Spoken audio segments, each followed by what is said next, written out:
On this next clip here, it's about this man that wants to go and commit suicide. And the thing is, nothing is not ever fixable to be doing things like that. But a lot of people are getting smart on how to off themselves. This man here figured out a way how it'll be somebody else that will off him off. And it's a genius, but like I said, there's nothing in this world that can't be fixed. Your life can always be fixed, and I do not suggest ending your life. It is not worth it. It really isn't.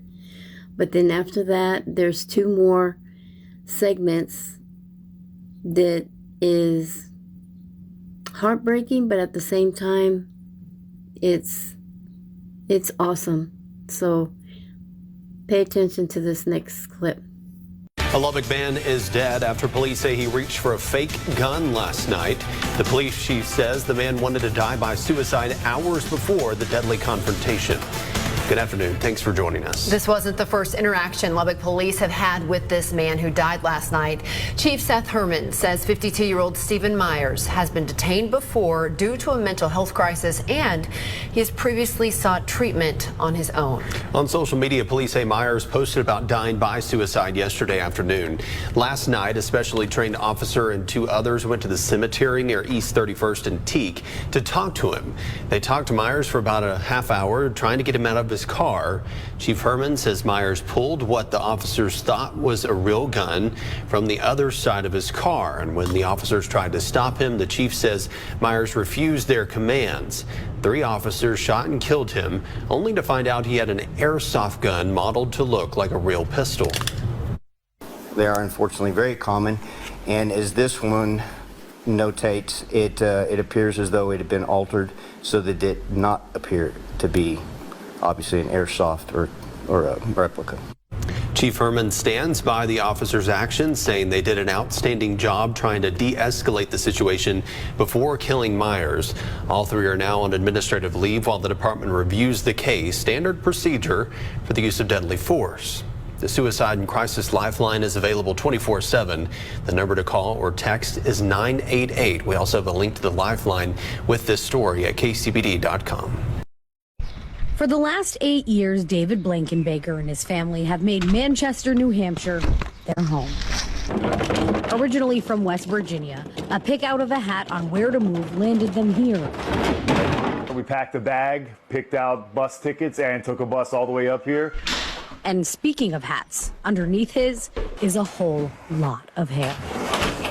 The hardest thing was learning how to deal with it. It's like just having long hair in general. So I had to learn the washing, the conditioning, and the worst thing, like rolling over on it in the middle of the night and choking yourself. For years, the 41-year-old has been growing it out. I have never had long hair in my life because I was in the military. Having joined the National Guard out of high school and undergoing medical training, he enlisted in the Army, serving as a combat medic in Iraq. I was in 10th grade when the second plane hit the World Trade Center and watched it happen. Though medically retired now, his will to serve others didn't stop there. She was first diagnosed back in 2010 with multiple sclerosis. After learning his mom, Pamela, was fighting her own battle, he decided to take action. So it just killed me seeing my mom just have that, reaction of not having her hair. So that's why I started growing it out to give to her initially. Unfortunately, the day after Mother's Day, she passed away. And though it's been almost a year, you'll notice his long hair remains. Come sit next to me and Mommy. Come here. And that's because there's a new recipient, his wife, Erin, who was diagnosed with cervical cancer a month after his mom's passing. When you hear those words, you always think of the worst possible thing.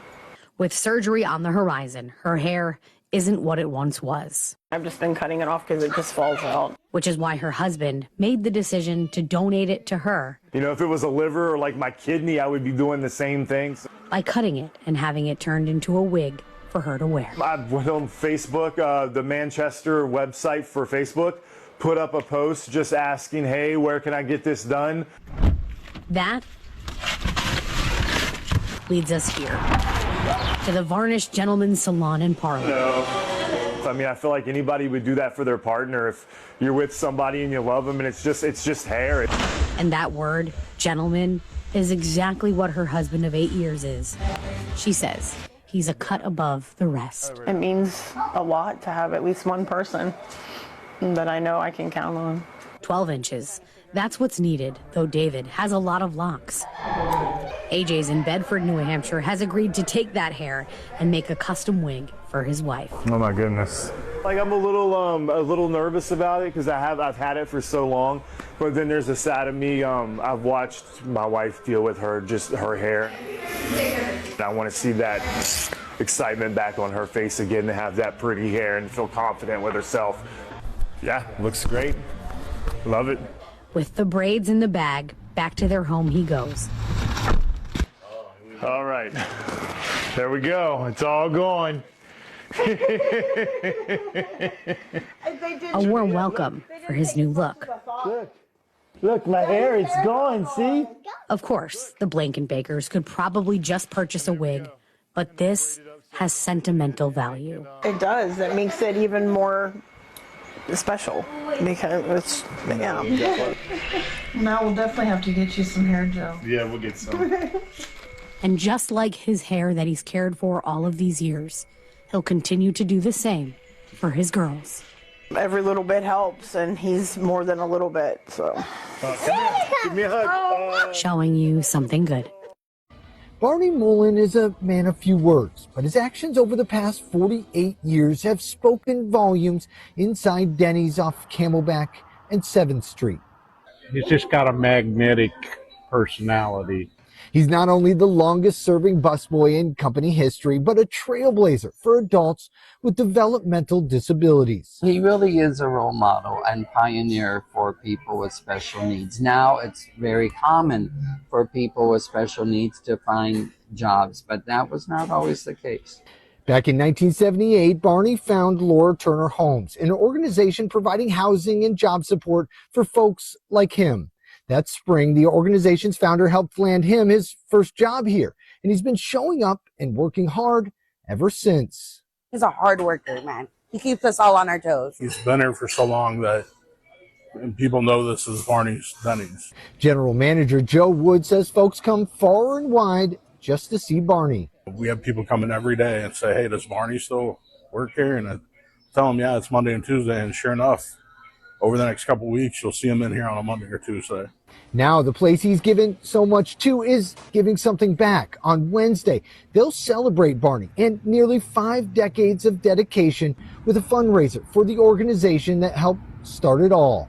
From 2 to 10, 20% of all of our proceeds go back to Laura Turner Homes. Over the years, the annual charity drive has raised tens of thousands of dollars for the local nonprofit, while providing a reminder of what's possible. And as many people that come to see him and show up for him, it's amazing. In a place known for breakfast, it's Barney who's become the tradition, proof that when one person is given a chance, it can inspire an entire community.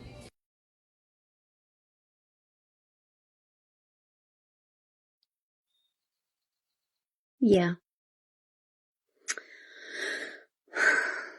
Yeah.